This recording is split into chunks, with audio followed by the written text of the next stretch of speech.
Hello, നമുക്കെല്ലാവർക്കും ഇഷ്ടപ്പെട്ട ഒരു നമ്പറാണ് 1 എന്ന നമ്പർ. 1 എന്ന അക്കം, നമ്പർ 1 എത്താൻ പല കാര്യങ്ങളിലും ഒന്നാമതെത്താനൊക്കെ നമുക്ക് ഇഷ്ടമാണ്. 1 എന്ന് പറഞ്ഞ നമ്പറിനോട് നമുക്ക് പ്രത്യേക ഒരു താല്പര്യമുണ്ട്. വാഹനങ്ങളൊക്കെ രജിസ്ട്രേഷൻ ചെയ്യാൻ നേരത്ത് നമുക്ക് ആ നമ്പർ 1 വെച്ചിട്ടുള്ളത് കിട്ടുകയാണെങ്കിൽ നമുക്ക് പ്രത്യേക ഇഷ്ടമാണ്. നമ്മുടെ പ്രൊഡക്റ്റ് നമ്പർ 1 ആവുന്നത് നമുക്ക് ഇഷ്ടമാണ്. നമ്മൾ ആ ഒരു പ്രത്യേക ഏരിയയിൽ നമ്പർ 1 ബിസിനസ്സായിട്ട് മാറുന്നത് ഇഷ്ടമാണ്. ഇതെല്ലാം നമുക്ക് ഇഷ്ടമാണ്. പക്ഷേ ഈ 1 എന്ന നമ്പർ ചില സമയത്ത് വളരെ ഡേഞ്ചറസ് ആയിട്ടുള്ള നമ്പറായിട്ട് മാറും, പ്രത്യേകിച്ച് നമ്മളുടെ ബിസിനസ്സിൽ.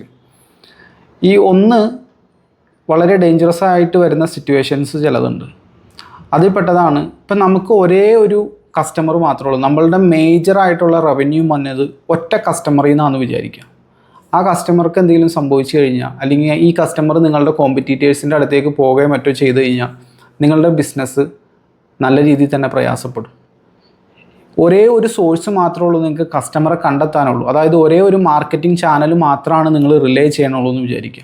അതിനെന്തെങ്കിലും സംഭവിച്ചു കഴിഞ്ഞാൽ നിങ്ങളുടെ ബിസിനസ്സിലേക്കുള്ള കസ്റ്റമറുടെ ഒഴുക്ക് അതോടുകൂടി നിൽക്കും. കാരണം എന്ന് വെച്ചാൽ നിങ്ങൾക്ക് ഒരേ ഒരെണ്ണേ ഉള്ളൂ. നിങ്ങൾക്ക് ഒരേ ഒരു പ്രൊഡക്റ്റ് മാത്രമേ ഉള്ളൂ എന്ന് വിചാരിക്കുക. ഒറ്റ പ്രൊഡക്റ്റാണ് നിങ്ങളുടെ ബിസിനസ്സിനുള്ളൂ എന്ന് വിചാരിക്കുക. നിങ്ങളൊരു കസ്റ്റമറെ കൊണ്ടുവരുന്നു, ആ കസ്റ്റമർക്ക് ആ ഒരു പ്രൊഡക്റ്റ് കൊടുക്കുന്നു. പിന്നെ ആ കസ്റ്റമർ ഈ സെയിം പ്രൊഡക്റ്റ് ആവശ്യമായിട്ട് വന്നത് കുറേ കാലങ്ങൾക്ക് ശേഷമായിരിക്കും. അപ്പോൾ അത്രയും നാളത്തേക്ക് നമ്മൾ പുതിയ കസ്റ്റമേഴ്സിനെ ഓരോ തവണയും കണ്ടെത്തിക്കൊണ്ടിരിക്കണം. വന്ന കസ്റ്റമർക്ക് വിൽക്കാനായിട്ട് രണ്ടാമതൊരു പ്രൊഡക്റ്റ് ഇല്ല. കാരണം എന്താ? നമുക്ക് ഒന്നേ ഉള്ളൂ. നമ്മൾ ഒന്നിൽ തന്നെ നിൽക്കുകയാണ്. അപ്പോൾ ഈ 1 എന്ന നമ്പർ ചില സമയത്ത് വളരെ ഡേഞ്ചറസ് ആണ്. നമ്മളുടെ ബിസിനസ്സിനെ അടിമുടി അത് മാറ്റിമറിക്കും. നമ്മളുടെ ബിസിനസ്സിൽ നമ്മൾ ചെയ്യേണ്ട കാര്യം എന്താണെന്ന് വെച്ച് കഴിഞ്ഞാൽ, ഈ 1-ന് എവിടെയൊക്കെ 1 ഉണ്ടോ, സിംഗിൾ പോയിൻ്റ് ഫെയിലിയർ എന്നാണ് ഇതിന് പറയാറ്. അതായത് ആ പോയിന്റിൽ എന്തെങ്കിലും ഒരു ടച്ച് അങ്ങ് കൊടുത്തു കഴിഞ്ഞാൽ നമ്മുടെ ബിസിനസ്, ഒരു സ്വിച്ച് ഇട്ട് കഴിഞ്ഞാൽ ബൾബ് ഓഫ് ആവണ പോലെ, ഓണും ഓഫ് ആവണ പോലെ ഒറ്റ സ്വിച്ചിൽ നിയന്ത്രിക്കുന്ന രീതിയിലാണെങ്കിൽ ആ സ്വിച്ച് ആരും ഓഫ് ചെയ്യുന്നു, അതോടുകൂടി പരിപാടി കഴിഞ്ഞു.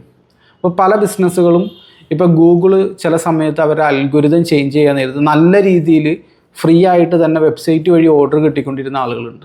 അപ്പോൾ പെട്ടെന്ന് ഗൂഗിളിൻ്റെ അൽഗോരിതം ചേഞ്ച് ചെയ്യാൻ നേരത്ത് അവരുടെ ബിസിനസ് കംപ്ലീറ്റ്ലി സ്റ്റോപ്പ് ആവും. കാരണം അവർ ഓൺലൈനിൽ ഒരേ ഒരു സോഴ്സിനെ മാത്രമാണ് അവർ ആശ്രയിച്ചിട്ടുള്ളൂ.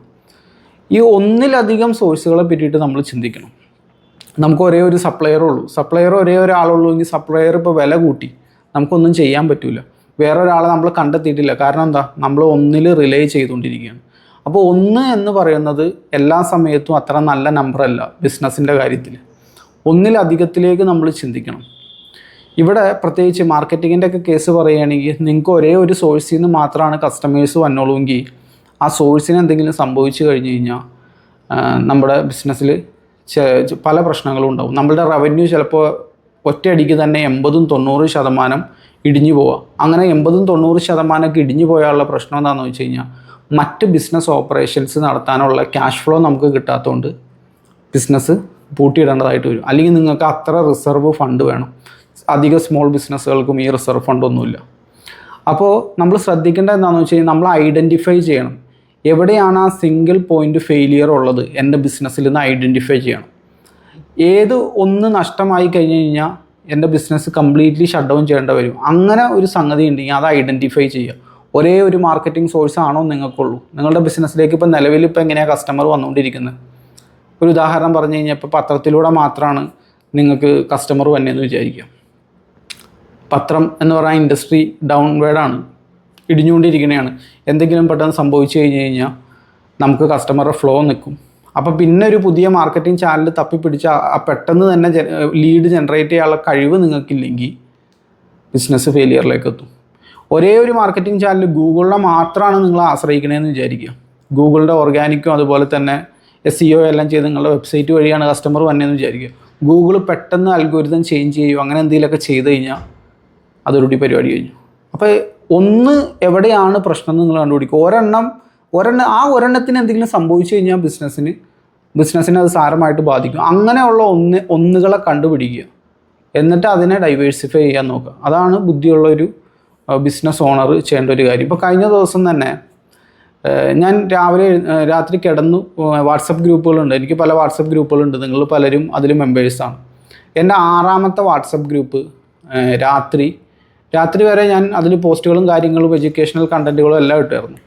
യാതൊരു പ്രശ്നം ഉണ്ടായില്ല. പെട്ടെന്ന് ഒരു ദിവസം രാവിലെ എഴുന്നേറ്റ് നോക്കിയപ്പോൾ ഈ വാട്സപ്പ് ഗ്രൂപ്പ് എന്തോ ബ്ലോക്ക്ഡ് എന്ന് പറഞ്ഞ് കാണിക്കുന്നു. ഫേസ്ബുക്കിൻ്റെ ഭാഗത്തു നിന്നൊരു മെസ്സേജ് വന്നു. എന്താ റീസൺ എന്നൊന്നും എനിക്കറിയില്ല. റിവ്യൂസും കാര്യങ്ങളൊക്കെ ചെയ്യാൻ വേണ്ടി കൊടുത്തിട്ടുണ്ട്, പെട്ടെന്ന് അതങ്ങ് ബ്ലോക്കായി.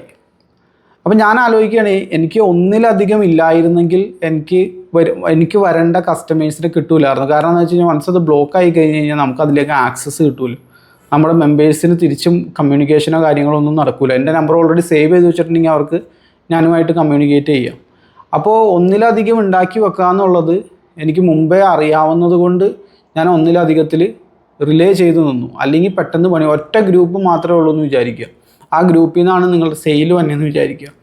അപ്പോൾ അതിനെന്തെങ്കിലും സംഭവിച്ചു കഴിഞ്ഞ് കഴിഞ്ഞാൽ പെട്ടെന്ന് തന്നെ അതൊരു വലിയ ഫെയിലിയറിലേക്ക് എത്തുകയാണ്. ഇതേപോലെ തന്നെ നമ്മളുടെ ബിസിനസ്സിൽ ഓരോ സംഗതികളും നമ്മൾ ഐഡൻറ്റിഫൈ ചെയ്യുക. എവിടെയാണ് ഒന്നിനെന്തെങ്കിലും സംഭവിച്ചു കഴിഞ്ഞാൽ കംപ്ലീറ്റ്ലി ഡെഡായി പോകണമെന്നുള്ളത് നമ്മൾ പഠിക്കുക. അത് ഐഡൻറ്റിഫൈ ചെയ്തിട്ട് പെട്ടെന്ന് തന്നെ അതിനെ ഒന്നിലധികം ആക്കി മാറ്റാൻ നോക്കുക. മാർക്കറ്റിങ്ങിൻ്റെ കേസിലാണെങ്കിൽ ഞാൻ അധികം ഇതിൽ മാർക്കറ്റിങ്ങും സെയിൽസും റിലേറ്റഡ് ആയിട്ടുള്ള കാര്യങ്ങളാണ് പറയാറ്. ഒന്നിലധികം ഭാഗത്തുനിന്ന് നമുക്ക് ലീഡ്സിൻ്റെ ഫ്ലോ വേണം. പെട്ടെന്ന് ഗവൺമെൻറ് എന്തെങ്കിലുമൊക്കെ റൂൾ കൊണ്ടുവരുന്നു, ഒരു പ്രത്യേക സംഗതി വർക്കൗട്ട് ആവുന്നില്ല, അല്ലെങ്കിൽ അതിൻ്റെ ടാക്സ് റേറ്റ് കൂട്ടി, അങ്ങനെ എന്തെങ്കിലുമൊക്കെ സംഭവിച്ചു കഴിഞ്ഞാൽ ബിസിനസ് ഡെഡായി പോകരുത്. അതിന് വേണ്ടിയിട്ടാണ് ഈ ഒന്ന് ഐഡൻറ്റിഫൈ ചെയ്തിട്ട് പെട്ടെന്ന് തന്നെ നമ്മൾ അതിൻ്റെ മേലിൽ ആക്ഷൻ എടുക്കണം. ഒന്നിലധികം അത് ഡൈവേഴ്സിഫൈ ചെയ്യാൻ നോക്കണം. അല്ലെങ്കിൽ എന്ന് വെച്ച് കഴിഞ്ഞാൽ ഇപ്പോൾ ഞാൻ ആ വാട്സപ്പ് ഗ്രൂപ്പിൻ്റെ കാര്യം പറഞ്ഞ പോലെ തന്നെ പെട്ടെന്ന് ഒരാൾ സ്വിച്ച് ഓഫ് ആക്കി കഴിഞ്ഞ് കഴിഞ്ഞാൽ അതങ്ങ് ഓഫായി പോകും. അപ്പോൾ ഇത് പ്രത്യേകമായിട്ട് നിങ്ങൾ ശ്രദ്ധിക്കുക. നിങ്ങൾക്ക് ഈ ഒന്നിനെ ഐഡൻറ്റിഫൈ ചെയ്ത് എലിമിനേറ്റ് ചെയ്യാൻ വേണ്ടിയിട്ട് ഞാൻ കുറച്ച് ചോദ്യങ്ങൾ ചോദിക്കുക. ഈ ചോദ്യങ്ങൾ നിങ്ങളോട് തന്നെ ചോദിക്കുക. ഒന്നാമതായിട്ട് നമ്മൾ ചോദിക്കേണ്ടത്, നമ്മളുടെ മെയിൻ കസ്റ്റമർ, പല ബിസിനസ്സുകൾക്കും കസ്റ്റമേഴ്സിൻ്റെ എണ്ണം കുറവായിരിക്കും, 3-4 ക്ലയൻസിനെയൊക്കെ വെച്ചിട്ടായിരിക്കും അവർ റൺ ചെയ്യുക. നിങ്ങളുടെ മെയിൻ ക്ലയൻറ്റ് അല്ലെങ്കിൽ ആ മെയിൻ കസ്റ്റമർ പോയി കഴിഞ്ഞ് കഴിഞ്ഞാൽ നിങ്ങളുടെ ബിസിനസ്സിന് എന്ത് സംഭവിക്കും, അത് ചോദിക്കുക. അപ്പോൾ എന്താണെന്ന് വെച്ച് കഴിഞ്ഞാൽ അയാൾ പോയി കഴിഞ്ഞാൽ നിങ്ങളുടെ ബിസിനസ്സിന് എന്തെങ്കിലും പ്രശ്നം ഉണ്ടാവുമെങ്കിൽ അപകടമാണ്. രണ്ടാമത്തത്, നിങ്ങളുടെ മെയിൻ അഡ്വർടൈസ്മെൻറ്റ് ചാനലുകൾ, മാർക്കറ്റിംഗ് ചാനലുകൾ, അതിൽ ഏറ്റവും കൂടുതൽ നിങ്ങൾക്ക് റവന്യൂ എന്നൊരു പ്രത്യേക ചാനലിൽ നിന്നാണെന്ന് വിചാരിക്കുക, പത്രമോ അങ്ങനെ എന്തെങ്കിലുമാണെന്ന് വിചാരിക്കുക, അല്ലെങ്കിൽ സോഷ്യൽ മീഡിയയോ ഗൂഗിളോ എന്തോ ആയിക്കോട്ടെ. അതിനെന്തെങ്കിലും സംഭവിച്ചു കഴിഞ്ഞാൽ നിങ്ങളുടെ ബിസിനസ്സിന് എന്തെങ്കിലും സംഭവിക്കും, നിങ്ങളോട് തന്നെ ചോദ്യം ചോദിക്കുക. ഇപ്പോൾ ചില ഗവൺമെൻറ് റൂളിൻ്റെയൊക്കെ പേരിൽ മാത്രം റൺ ചെയ്തു പോണ ബിസിനസ്സുകളുണ്ട്. ഗവൺമെൻറ് പെട്ടെന്ന് ഒരു ദിവസം ആ റൂളിൽ ചേഞ്ച് വരുത്തി, നിങ്ങളുടെ ബിസിനസ്സിൽ എന്തെങ്കിലും സംഭവിക്കുമോ എന്നുള്ളത് ചോദിക്കുക. ഇനി നിങ്ങൾക്ക് ഒരേ ഒരു സപ്ലയർ മാത്രമേ ഉള്ളൂ എന്ന് വിചാരിക്കുക. ഈ സപ്ലയർ പോയി കഴിഞ്ഞ് കഴിഞ്ഞാൽ പെട്ടെന്ന് സപ്ലൈ കിട്ടണില്ല, അവരുടെ അടുത്ത് നിന്ന് അവർക്ക് അവരുടേതായിട്ടുള്ള ജെനുവിൻ റീസൺ ആയിരിക്കാം. ജെനുവിൻ റീസൺ ആണെങ്കിൽ കൂടി, ജെനുവിൻ ആയിക്കോട്ടെ അല്ലെങ്കിൽ ഫ്രോഡ് ആയിക്കോട്ടെ എന്തോ ആയിക്കോട്ടെ, സപ്ലൈ കിട്ടിയില്ലെങ്കിൽ നമുക്ക് പ്രശ്നമുള്ളൂ. കാരണം എന്താ വെച്ചാൽ നമ്മൾ ഒരേ ഒരാളെ മാത്രമേ റിലേ ചെയ്യണുള്ളൂ. അപ്പോൾ സപ്ലയർ പോയി കഴിഞ്ഞാൽ, ഒരു സപ്ലയർ പോയി കഴിഞ്ഞാൽ എന്തെങ്കിലും പറ്റുമോ എന്നുള്ളത് നമ്മൾ നോക്കാം. ഈ സിംഗിൾ പോയിൻ്റ് ഫെയിലിയറുകൾ നമ്മൾ എലിമിനേറ്റ് ചെയ്യാൻ നോക്കുക. ഒന്നിലധികം വരണം. അറ്റ്ലീസ്റ്റ് നമ്മുടെ ബിസിനസ് ലാഭകരമായില്ലെങ്കിലും ആ ക്യാഷ് ഫ്ലോ വന്ന് റൺ ചെയ്ത് പോകാവുന്ന രീതിയിലെങ്കിലും അങ്ങനെ ആക്കാൻ പറ്റുന്ന രീതിയിലുള്ള ഒന്നിലധികം നമുക്കുണ്ടാവണം. ഇപ്പോൾ മെയിനായിട്ടുള്ള നഷ്ടമായി, ബാക്കിയുള്ളതിനെ വെച്ച് എങ്ങനെയെങ്കിലും റൺ ചെയ്ത് കൊണ്ടുപോകാൻ പറ്റും നമുക്ക് ആ ഒരു ടൈമിൽ. അപ്പോൾ നമുക്ക് കുറച്ച് സമയം കിട്ടും.